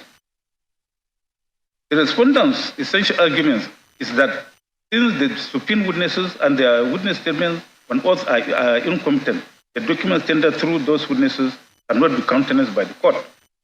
By paragraph 41(3) of the first schedule to the Electoral Act 2022, oral examination of witnesses is not allowed. Witnesses are only to adopt their respective written depositions and tender in evidence all disputed documents or other exhibits referred to in their depositions. By paragraph 5(b) of the schedule, such written depositions of the witnesses must be filed along with the petition.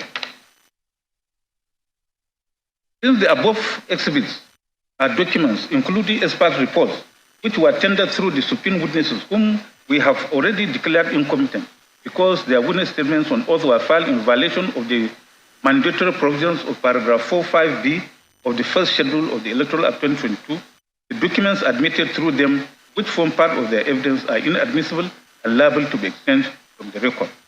In the case of Buhari and INEC, the petitioners have also argued that since the parties have agreed during pre-hearing session that documents properly certified by INEC will not be objected to, and the said documents were tendered from the bar pursuant to pre-hearing order of this court of 23rd May 2023, the parties are bound by the order of the court, since same has not been appealed against by the second and third respondents. However, this contention of the petitioners does not represent the position of the law. It is stated that a court is not permitted in any event to admit an act on it's stated that a court permitted to act in any event to admit an act on legally inadmissible evidence, even if such evidence had been admitted by agreement of the parties or under order of court in the course of hearing. Once such evidence is legally inadmissible, the court must reject it when giving its final judgment, even if that will amount to overruling itself by so doing. Ishanu and AfriBank are way for JSC. Indeed, even in the case of Sani and Akwe, relied upon by the petitioners, this court at paragraph 20, paragraph B2A, restated the position of the law that even when pieces of evidence had been improperly received in evidence, trial court as well as appellate court have the power to expunge it from the record and decide the case only on legally admissible evidence. On the objection of the respondents to the admissibility of the documents tendered as expert reports by the petitioners, which were admitted as exhibits PCD1, PCD3, PCE1 to PCE4, PCJ2, PCJ3A to F, and PCK1, the respondent's contention is that they are caught up by the provisions of Section 83, subsection 3 of the Evidence Act 2011, having been contrived for the purpose of this petition. It is settled law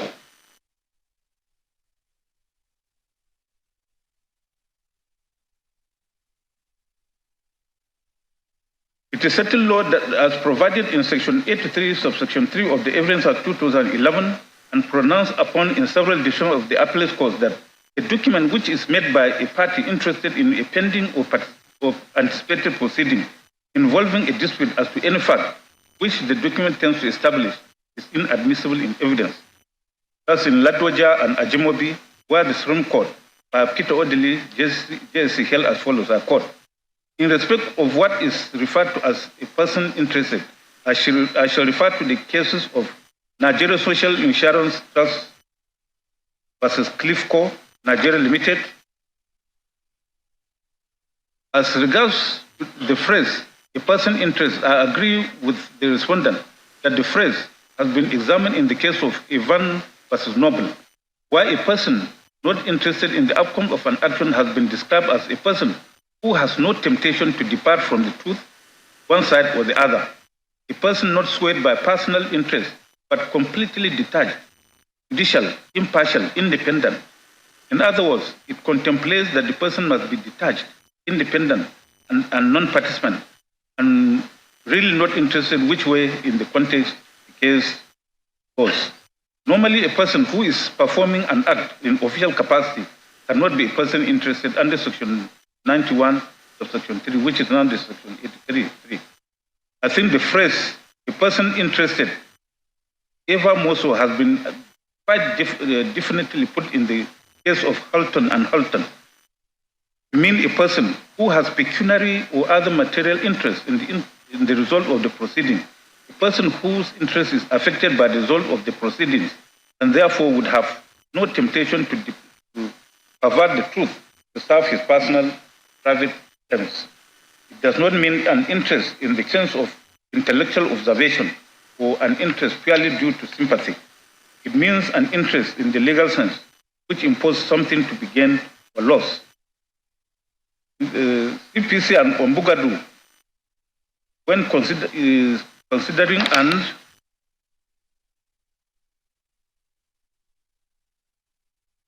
determine who is a person interested under Section 91.3 of the Evidence and Truth and Law of Health does. By the provision of Section 91.3 Evidence Act, a person interested is a person who has a pecuniary or other material interest and is affected by the result of the proceeding and therefore will have have a temptation to pervert the truth, serve his personal, private ends. In fact, it is in its most recent decision in Oyetola and another versus Anik, the Supreme Court, Agim JSC, restated this position. The following words. The other evidence adduced by the appellant to prove their case is the expert analysis report prepared by PW1, who by his own admission is a member of the second appellant and had been a special assistant to the first appellant and was engaged by the appellants to establish the invalidity of the disputed results in Form EC8A for the 744 polling units. It testified further that I made the report as directed by the petitioners and that I am part of those who wrote the petition. By his own testimony, he established that he was not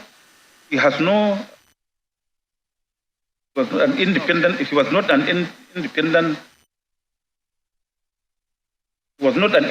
expert, as he had an interest in the subject of his analysis, carried out the analysis from the conclusion that the results were invalid, justified to support the contemplated election petition.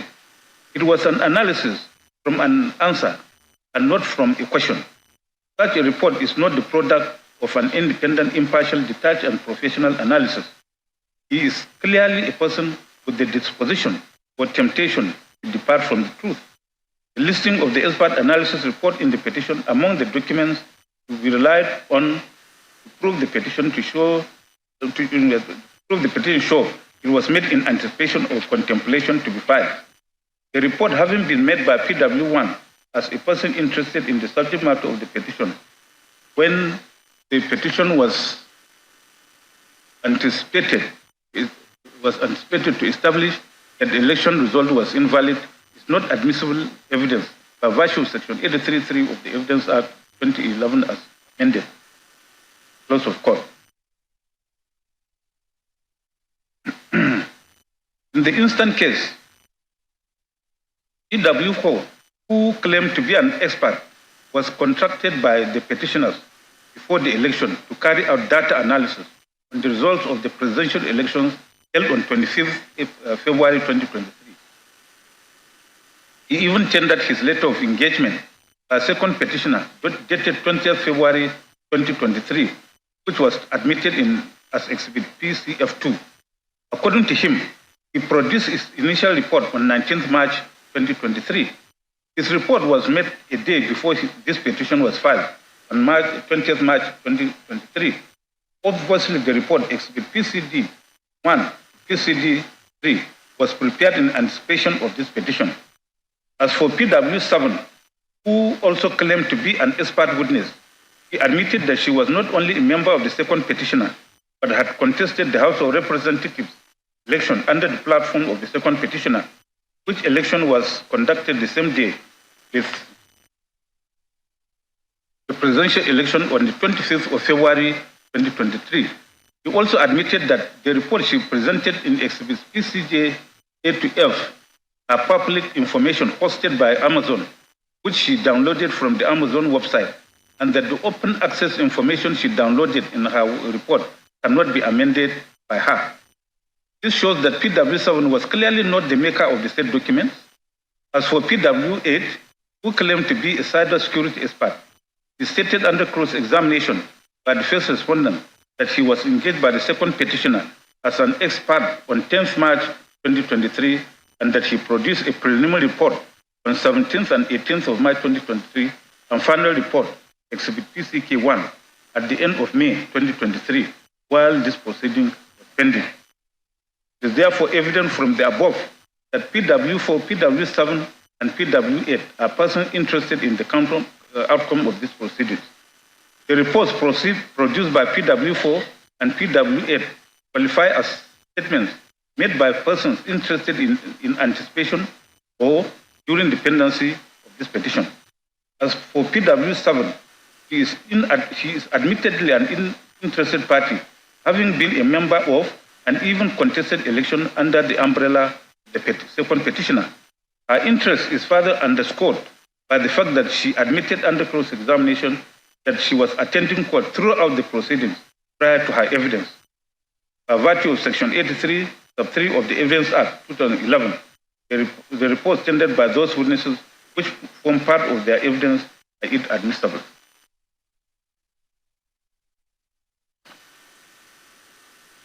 In view of the foregoing, exhibits PCD1, PCD3, PCE1, PCE4, PCF to PCG2, PCH1, PCJ1, PCJ2, PCJ3A to F, PCJ4, PCK1, and PCK4 tendered through the incompetent PW4, 5, 6, 7, 8 are hereby extended from the record of this court. The second aspect of the respondent's objection is on the ground of improper certification or authentication. On the second respondent's objection to exhibit PBP1 to PBP21, the IRF report for Adamawa State on the ground that no certificate of authentication of those computer-generated documents was filed in compliance with Section 84 of the Evidence Act 2011.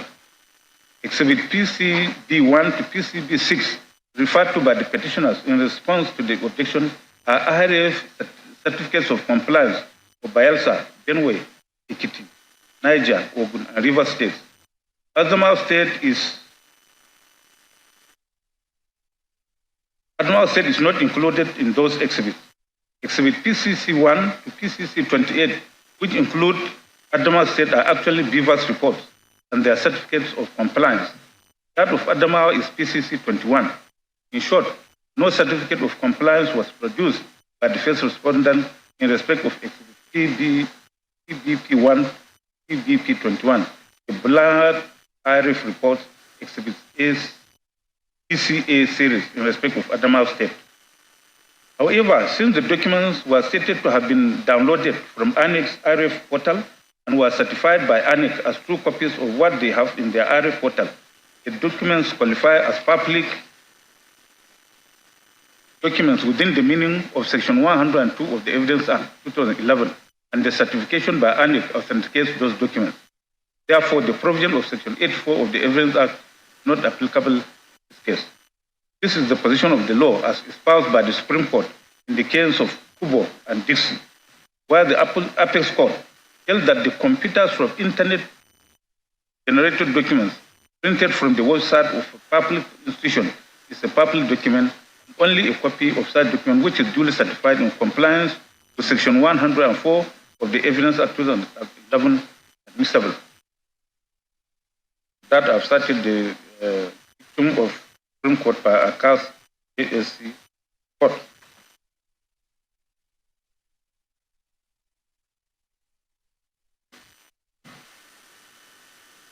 Exhibits PBP1 to PBP21 having been downloaded from ANIC report and duly certified by ANIC are clearly admissible.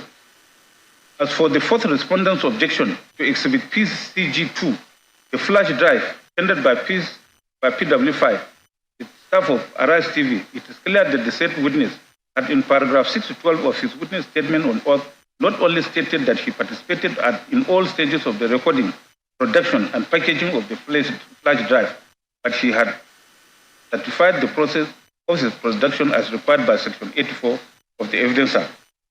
On the fourth respondent's objection to the admissibility of Exhibit X2, on the ground that the Exhibit X2 was obtained by the petitioners from the registrar of this court and not from the custodian of the original copy, we have examined Exhibit X2, which is the European Union Election Observation Mission Nigeria 2023 final report. As rightly observed by the fourth respondent, a photocopy of the document is certified by the Secretary of the Presidential Election Petition Court and not any officer of the European Union Election Observation Mission, which is the custodian of the original copy of the document. By Section 104(1) of the Evidence Act 2011, secondary evidence of any public document is only admissible in evidence if it has been certified by a public officer having custody of the original copy of the document, who by that section may give a copy of same to any person who has a right to inspect, together with a certificate written at the foot of such copy that it is a true copy of such document or part of it as the case may be. Under subsection 2 of that section, the public officer is enjoined to certify same by subscribing his name, official title, and date, and why he is authorized to use a seal with his seal.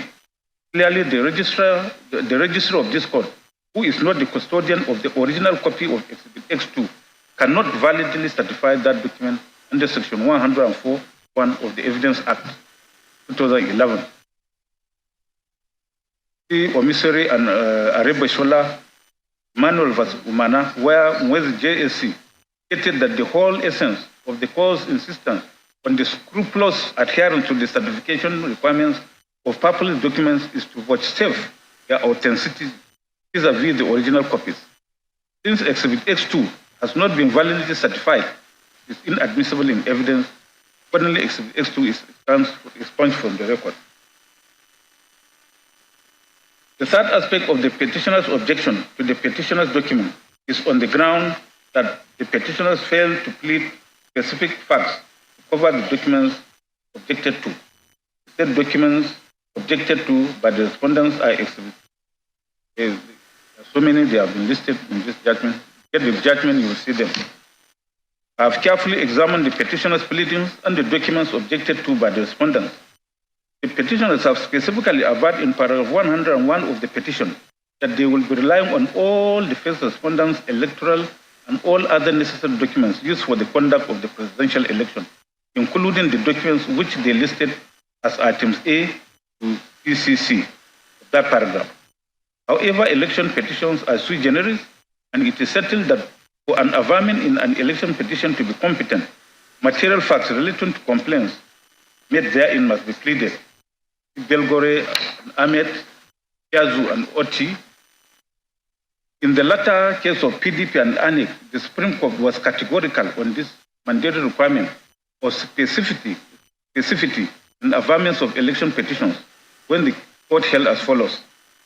On whether the affected paragraphs were rightly struck out, I have read the affected paragraphs and found that they relate to allegations of non-voting, several polling points, corruption of election, non-conclusion of election, some printing of ballot papers, falsification of election results, widespread disruption, irregularities and malpractice without providing particulars or the polling units where the alleged malpractice took place. The lower court was therefore right when it held as follows. Paragraphs above, in my view, are too generic, vague, and lacking in any particulars, as they are not tied specifically to any particular polling unit or any particular number of people who were alleged to be disguised. The fact that a party can file further particulars or deny in a reply the vermin in the pleading must not be general, it must be specific as to facts. The certain law that a petitioner's obligation to plead particulars of fraud or falsification without which the allegation is a non-starter. I have nothing to add to this statement of law as advanced above. I adopt it as mine. Close of court.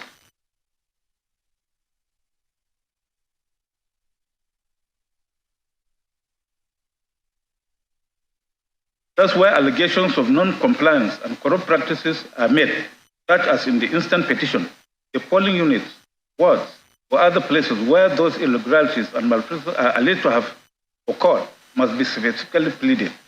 The petitioners have argued that the issue of non-compliance by the first respondent to its laws, guidelines, and relevant statutes is a universal complaint because it is an infraction against the Nigerian people and the Nigerian state. However, this contention of the petitioners is not in consonance with the requirement of the law as espoused in Belgore and Ahmed, PDP and INEC. This is more so as the petitioner's allegations of non-compliance is interwoven with allegations of corrupt practice in the same set of facts pleaded forth. In the instant case, the petitioner tendered the following documents, which have been listed in this judgment. However, a look at the entire petition shows that no single complaint was made by the petitioners in respect of any of those states as to make those exhibits relevant to the petitioner's case. For instance, in paragraph 72, which the petitioners referred in response to the objection, the petitioners have alleged that there was overvoting in the states of Oyo, Ondo, Taraba, Oshun, Kano, Rivers, Borno, Katsina, Kwara, Gombe, Yobe, and Niger states. However, the petitioner failed to specify the polling units where the overvoting took place, the total number of accredited voters, the total number of votes cast, and the number of votes to be deducted from the scores of the parties. Similarly, in paragraph 73, which was also referred to by the petitioners in their response to the objection, the petitioners have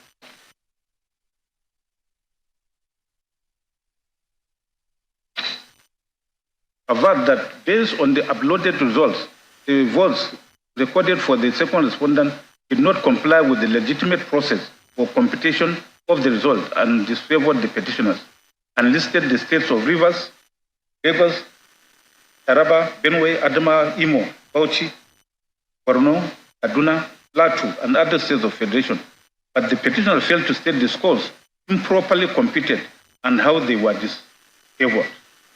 As regards the objection to exhibits PCE1 to PCE4, said to be 18,084 and 88 blood results downloaded from IRF and contained in 4 boxes, the petitioners have contended that the petitioners' request for the petitioners to specify the 18,088 polling units to which those blood reports relate is an impossibility because the results are unreadable.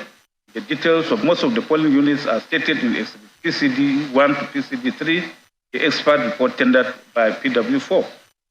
This contention of the petitioners is, however, misconceived. This is because the petitioners who claim that they could not specify the polling units in the 18,088 blood results because those results are unreadable are the same persons who have stated that the said polling units have been specified in the expert report of PW4, through whom the blood results were tendered. However, PW4 stated under cross-examination that the primary source of the data he used in producing his report was the IRF portal. He did not state how he was able to determine the particular polling units and and the impacted votes, accredited voters, and the number of PVCs collected. As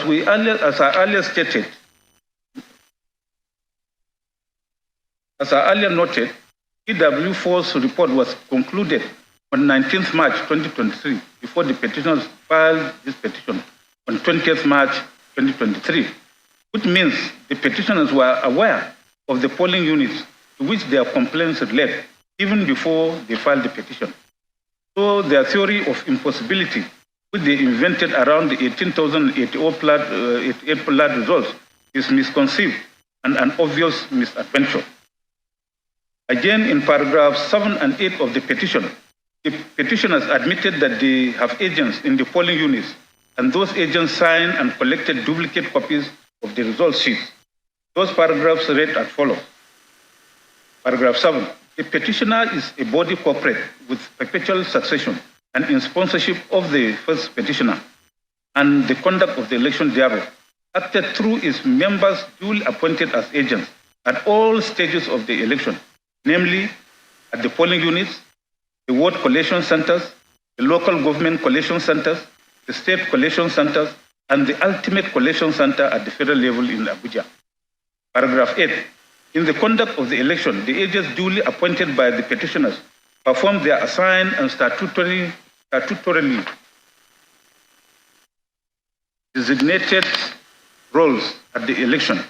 These roles included observing and monitoring the process of arrival of election materials where they were supplied by the first respondent, and leading to and including the process of accreditation, voting, counting of votes, and announcement of the results of the election. These agents were the elections proceeded in due form upon the first respondent agents duly entering the results in the result sheets at the polling units, signed and collected duplicate copies of the result sheets. Having clearly admitted that their agents signed and collected duplicate copies of the result sheets, their contention that they are unable to determine the polling units from which the blood results emanated is untrue. In fact, this admission reinforces the need for the petitioners to specify all the polling units in respect of which they made complaints, since their agents were availed with copies of the results of the polling units. As regards the petitioner's contention that they have complied with paragraphs 4, 5C, and 41.8 of the first schedule to the Electoral Act 2022, I had earlier considered this argument of the petitioner while resolving the respondent objection to petitioner's pleadings, wherein we held that the provision of paragraph 4, 5C of the first schedule to the Electoral Act 2022 only relates to the front-loading of documents to be relied upon by the petitioners as their evidence during trial. It does not obviate the mandatory requirement for pleading materials as stated in paragraph 41.1d and 2 and 41.8 of the same schedule, so as to enable the adverse party to know the exact case he is to meet and to respond to them accordingly. As stated in our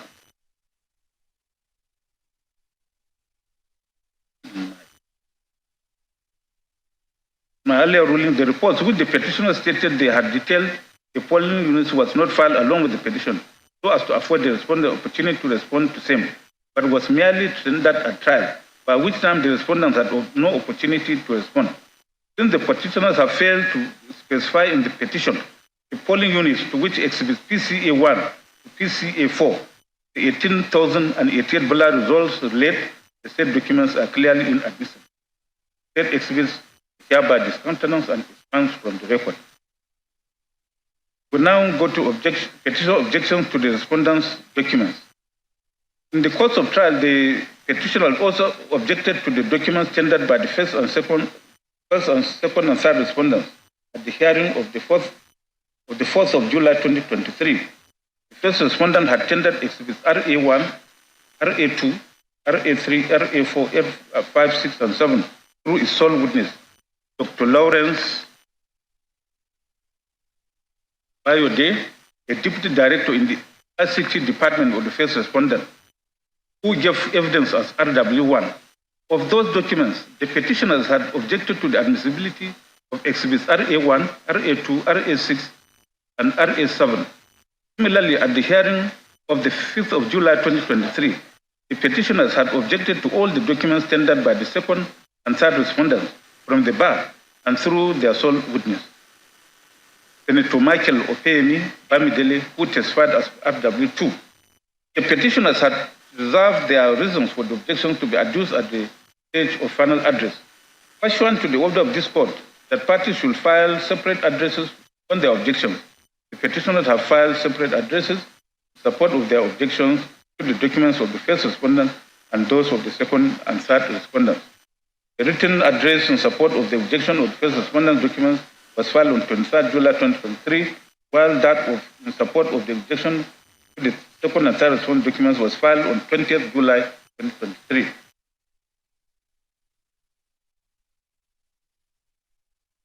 In the written address in support of the petitioner's objection to the first respondent document, Dr. Livy Uzoku, learned senior counsel for the petitioners, essentially raised the sole issue of whether, having regard to the pre-hearing report of 23rd May 2023, paragraph 41, sub 3 of the first schedule to Electoral Act 2022 and other relevant provisions of the Act and decided cases, exhibits RA 1, 2, 6, and 7 are inadmissible and liable to be exchanged from the evidence. Similarly, in the address in support of the objection to the second and third respondent documents, the petitioners raised the sole issue of whether, having regards to the said pre-hearing session report and paragraph 41(3) of the first schedule and decided cases, the documents tendered by the second and third respondents are inadmissible and liable to be expunged from evidence. Plaintiff pointed out that Exhibit RA1 is a private document emanating from the third respondent and argued that in the absence of the narrow exceptions to the maker of the document, being the person to tender the document, the witness of the first respondent, thus RW1, cannot tender same in evidence. He relied on Main Street Bank Limited and General Steel Mills Others Limited. National Council also submitted that Exhibit RA2 is inadmissible because the first respondent cannot appropriate and appropriate at the same time.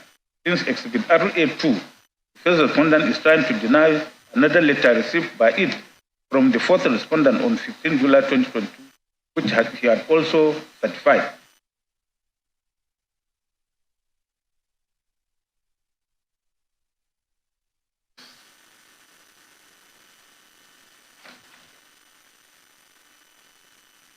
So we just go direct to the resolutions.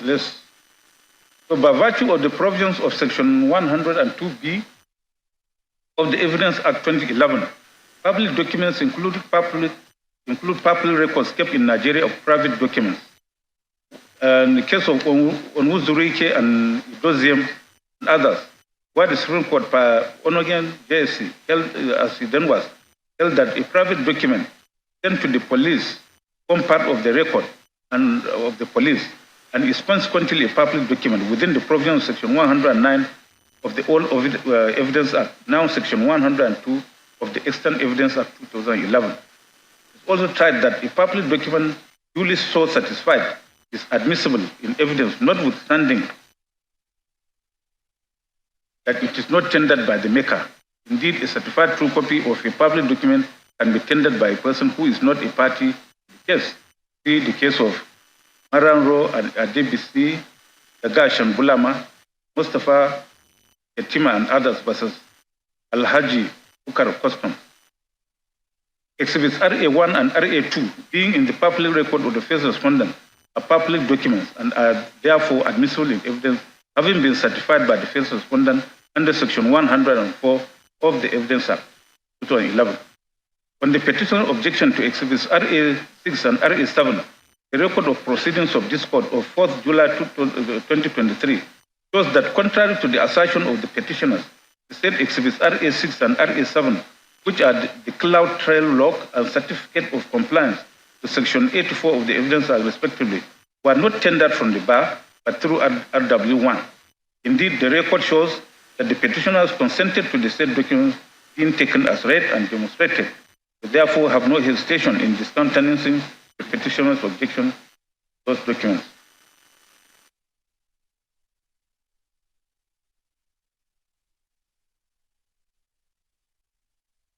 On the whole, the petitioner's objection to exhibits RA1, RA2, RA6, and RA7 tender respondents unmeritorious. It is hereby overruled.